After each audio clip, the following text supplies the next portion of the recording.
SEC Commissioner Greg Sankey with us here at SEC Media Days. Thanks for the hospitality. First of all, I wanted to get into a recent story. Tennessee obviously called one of the worst, I guess, infractions cases ever by the NCAA. No, postseason. What to you now is a meaningful penalty for major violators?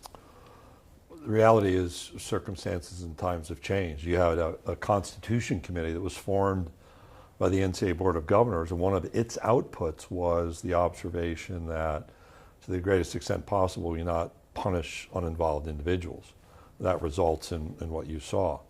And to a certain extent, I think the NCAA is trying to figure that out, the Committee on Infractions. I'm actually on an infractions process committee thinking about financial penalties. Are there other penalties that should apply? But I think the mistake has been, probably for the last 2 decades, every time there's a review, it's, we're mad as hell and we're not going to take it anymore and we have to have more aggressive penalties. This particular case was decided and released over 3 years after the actions. We need to focus on more timely penalties, and I've advocated for years that perhaps less aggressive penalties, but complete these matters on a more timely basis. I'm also one who is not so focused on the old adage that the institutions act through individuals. The individuals actually are engaged in these actions, and the direct accountability for individuals, I think, needs to be a focus. I also think rewarding leadership when something's detected, responding quickly and making hard decisions. All of that is part of a group of factors that have to be considered when setting penalties and applying. And all that's progress, and I agree with all that. But is a financial penalty, whatever you do, enough of a disincentive? And a show cause, obviously, for the guilty parties. There are recruiting restrictions that can apply, not to the uninvolved individuals. But remember, we're now in a transfer environment that's very different from when these penalties were written. It used to be, if you had a postseason ban, the Committee on Infractions was then going to sit and decide whether individuals could transfer right away. Once the first story pops, the whole roster can leave.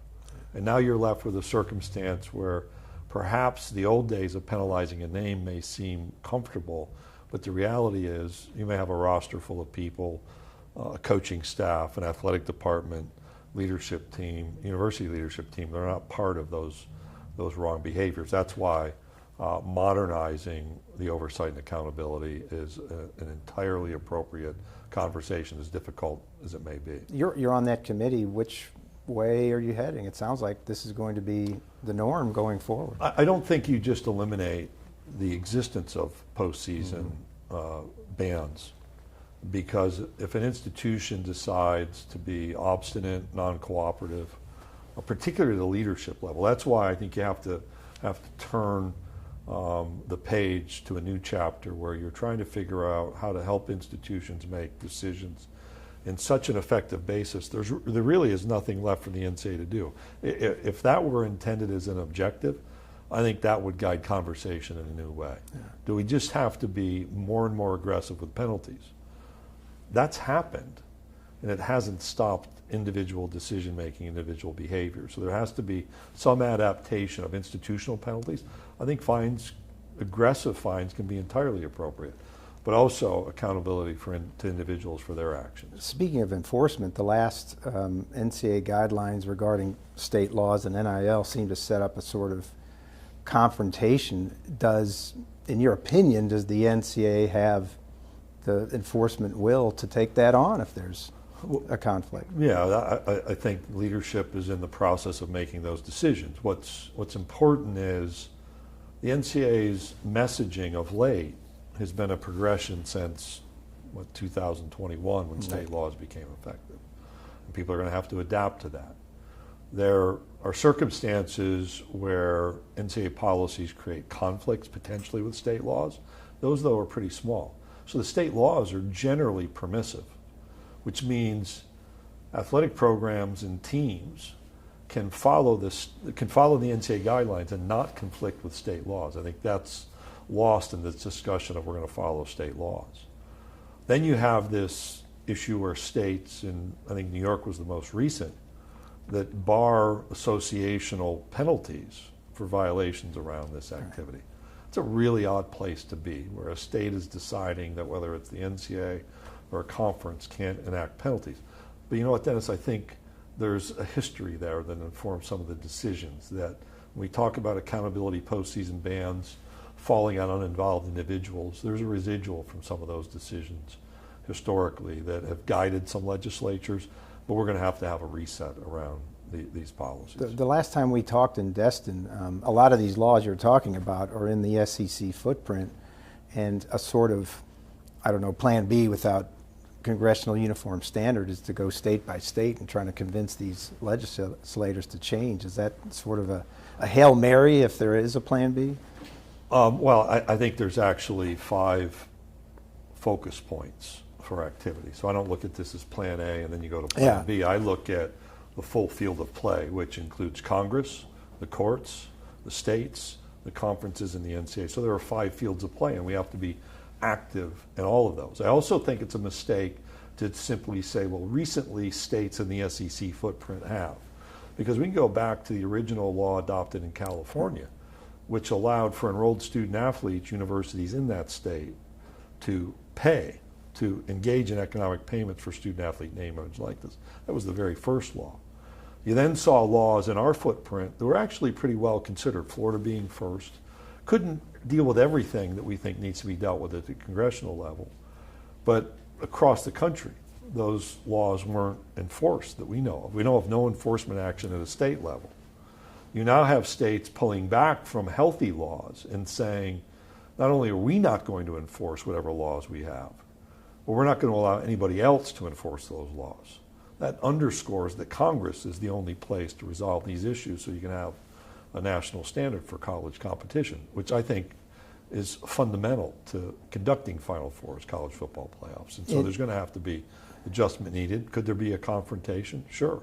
But again, I think state laws don't necessarily set up confrontation until you get to that accountability phase. In a couple of weeks, we'll be 5 months away from a presidential election year. You know, what gets there first? You know, a uniform standard from Congress, NLRB, some of these court cases.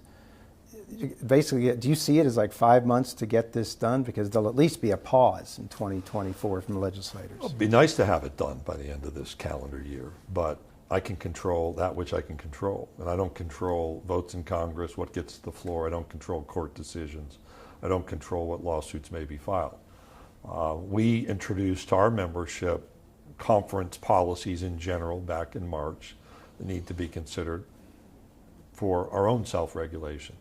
That would require some adaptation around the states. Does it have to be done in 5 months? It'd be nice if it was, so we could have some clarity. But we have a responsibility to work on all 5 of those fronts, in my view. Given that players are being paid legally through NIL and everything, scholarship checks, what have you, cost of attendance, what is the collegiate model at this stage? Well, the collegiate model is centered in education. I think one of the realities, in fact, I think it's a bit of a misnomer, is the Alston case didn't say anything about name, image, and likeness. But when you read the decision out of the Supreme Court, it identifies bad descriptions historically around amateurism. And so I haven't used that word at media days until now. And so we're really thinking about education being at the center of what we do and having the right level of regulation with the right reasons. All of those represent a bit of pivot for how we've gone to NCAA conventions and voted, whether we've thought the rationale's right or not. I think that defines the environment, making certain that education's at our core. I think we have to adapt the transfer policies because we're having educational impacting decisions. I do think we should expect actual name, image, and likeness activities, not simply payments and inducements. And what the role of universities will be in providing that, I think, is to be determined as we walk through this time of change. But I have no problem with the fact that we can communicate the educational value of college athletics on our campuses. Great. Thank you, Greg Sankey. Sure. Appreciate it.